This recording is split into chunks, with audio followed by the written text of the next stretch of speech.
এতিয়া ৰাইজে পৰিৱৰ্তন বিচাৰিছে ১৭ বছৰৰ যিটো দুৰ্নীতি ভ্ৰষ্টাচাৰ যিটো দমন নীতি হাগ্ৰামা মহিলাৰী চলালে ইয়াৰ পৰা সকলো জাতি জনগোষ্ঠীয়ে উদ্ধাৰ হোৱাটো বিচাৰিছে আৰু এইটো উদ্ধাৰ কৰিবলৈ UPPL এটা দায়িত্ব লৈছে আমি UPPL দলে আমি এই BTR অঞ্চলৰ বিভিন্ন জাতি জনগোষ্ঠীৰ ৰাইজক যোৱা ১৭ বছৰে হাগ্ৰামা মহিলাৰীয়ে যি দমন নীতি চলাৰে যি মানে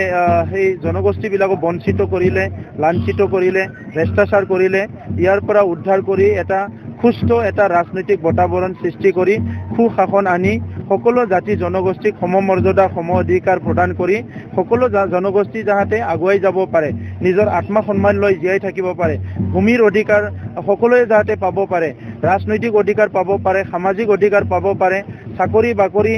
যোৱা ১৭ বছৰত হাগ্ৰামা মহিলাৰীয়ে কোনো জনগোষ্ঠীক নিদিলে কোনো নিবনুৱাক নিদিলে সেই কাৰণে আজি চাকৰি বাকৰি সমতা অধিকাৰবিলাক যাতে সকলোকে প্ৰদান কৰিব পাৰে আৰু সকলো